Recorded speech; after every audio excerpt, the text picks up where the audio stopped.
Podcast हर जगह है, हमारे फोन में, हमारी कारों में, यहाँ तक कि हमारी रसोई में भी लोगों को बातचीत सुनने का एहसास बहुत पसंद होता है। और जब बात पॉलिटिक्स की हो तो ये कॉन्वर्सेशंस बहुत पॉपुलर हो गए हैं।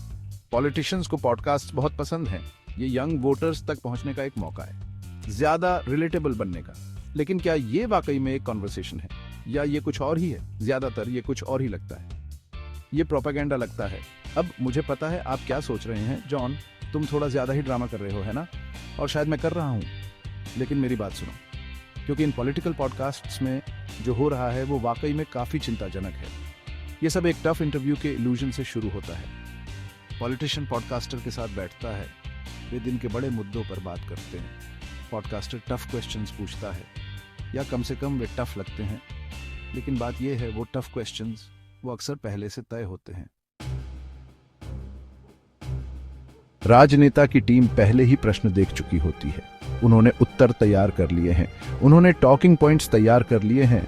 ये सब बहुत नियंत्रित होता है, बहुत ज्यादा कोरियोग्राफ्ड, और इस तरह आपको ब्रिलियंस के ये सहज से लगने वाले मोमेंट्स मिलते हैं।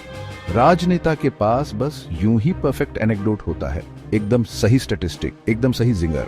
ये जादू नहीं है दोस्तों, ये मैनिपुलेशन है, और यह अविश्वसनीय रूप से प्रभावी है। क्योंकि जब आप इन इंटरव्यूज को देखते हैं तो आपको लगता है कि आप एक पॉलिटिशियन को स्पॉट पर देख रहे हैं।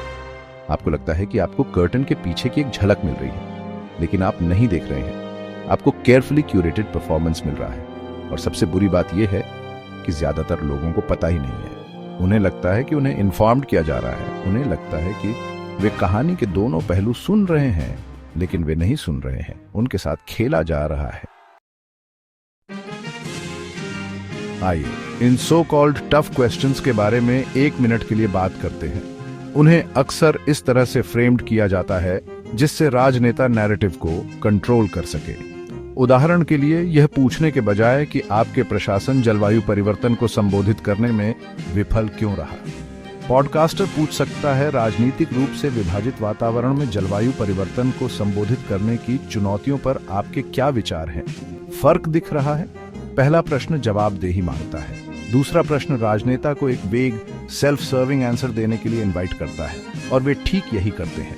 वे मुद्दे की कॉम्प्लेक्सिटीज के बारे में बात करते हैं, वे दूसरी तरफ दोष मढ़ते हैं, वे डिफ्लेक्ट करते हैं, वे डॉज करते हैं, वे वीव करते हैं, और पॉडकास्टर बस वहीं बैठा रहता है और उन्हें करने देता है।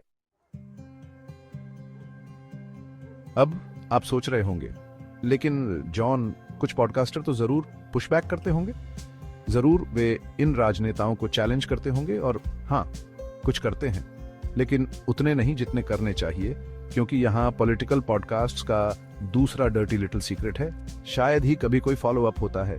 राजनेता एक ड्यूबियस क्लेम करता है, पॉडकास्टर साथ में नॉड करता है, और फिर वे अगले प्री अप्रूव्ड क्वेश्चन पर चले जाते हैं। कोई फैक्ट चेकिंग नहीं, कोई क्रिटिकल एनालिसिस नहीं, अपने स्टैंड पर अड़े रहना नहीं, और इस तरह ये पॉडकास्ट इको चेम्बर्स बन जाते हैं। राजनेता को अपनी टॉकिंग पॉइंट्स को बिना चुनौती दिए रखने को मिलता है। श्रोताओं को वास्तविकता का एक डिस्टॉर्टेड व्यू मिलता है, और सच्चाई नॉइज में खो जाती है।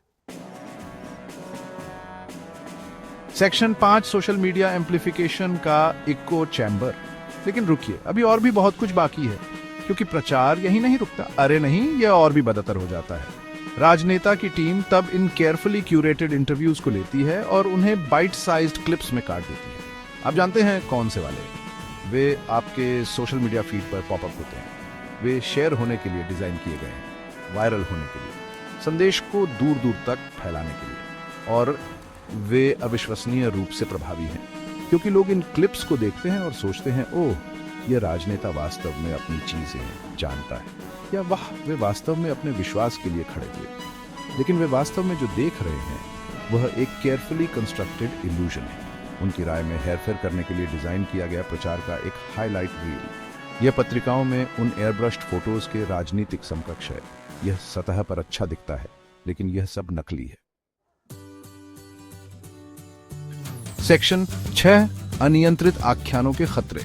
अब आप सोच रहे होंगे, जॉन, क्या यह सब थोड़ा हार्मलेस नहीं है? मेरा मतलब है, यह सिर्फ राजनीति है ना? गलत, यह हार्मलेस नहीं है। क्योंकि जब हम राजनेताओं को बिना रोक टोक के मिस इन्फॉर्मेशन और प्रोपेगेंडा फैलाने देते हैं, तो हम अपने लोकतंत्र की नींव को ही कमजोर करते हैं। हम मनगढ़ंत आख्यानों से विभाजित राष्ट्र बन जाते हैं, हमें अपने संस्थानों पर से भरोसा उठ जाता है और हम एक्सट्रीमिज्म और अथॉरिटेरियनिज्म के प्रति अधिक ससेप्टेबल हो जाते हैं। यह लेफ्ट वर्सेस राइट के बारे में नहीं है, यह राइट वर्सेस रॉन्ग के बारे में है। यह हमारे इंफॉर्मेशन इकोसिस्टम की इंटेग्रिटी की रक्षा करने के बारे में है और यह हमारे नेताओं को उनकी कही गई बातों के लिए अकाउंटेबल ठहराने के बारे में है। सेक्शन 7 पॉडकास्ट के युग में मीडिया साक्षरता का आह्वान। तो हम इसके बारे में क्या कर सकते हैं? खैर, शुरुआत के लिए हमें मीडिया लिटरेट होने की जरूरत है।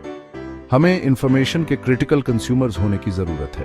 पॉडकास्ट पर आप जो कुछ भी सुनते हैं उसे गॉस्पेल के रूप में स्वीकार न करें। अपनी खुद की रिसर्च करें, दावों की फैक्ट चेक करें, स्वतंत्र स्रोतों की तलाश करें और किसी भी चीज से सावधान रहें जो बहुत अच्छी लगती है सच होने के लिए, क्योंकि पॉलिटिकल पॉडकास्ट्स की दुनिया में अक्सर ऐसा ही होता है। सेक्शन 8 पॉलिटिकल पॉडकास्ट की क्षमता को पुनः प्राप्त करना।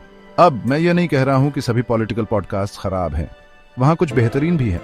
पॉडकास्ट जो व्यावहारिक एनालिसिस, विचारोत्तेजक डिस्कशंस और पावर को अकाउंटेबल ठहराने के जेन्युइन अटेम्प्ट्स प्रदान करते हैं, लेकिन हमें बेहतर डिमांड करने की जरूरत है।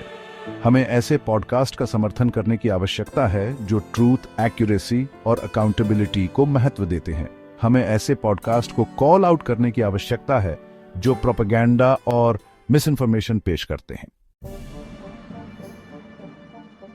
सेक्शन 9 निष्कर्ष अधिक सूचित सार्वजनिक प्रवचन की ओर। हमारे लोकतंत्र का भविष्य इस पर निर्भर करता है, क्योंकि अगर हमने इस बात पर ध्यान देना शुरू नहीं किया कि हमारी इंफॉर्मेशन के साथ कैसे मैनिपुलेट किया जा रहा है, तो हम सब एक बहुत ही खतरनाक खेल में अनजाने पार्टिसिपेंट्स बनकर रह जाएंगे। और यह एक ऐसा खेल है जिसे हम में से कोई भी हारने का जोखिम नहीं उठा सकता है।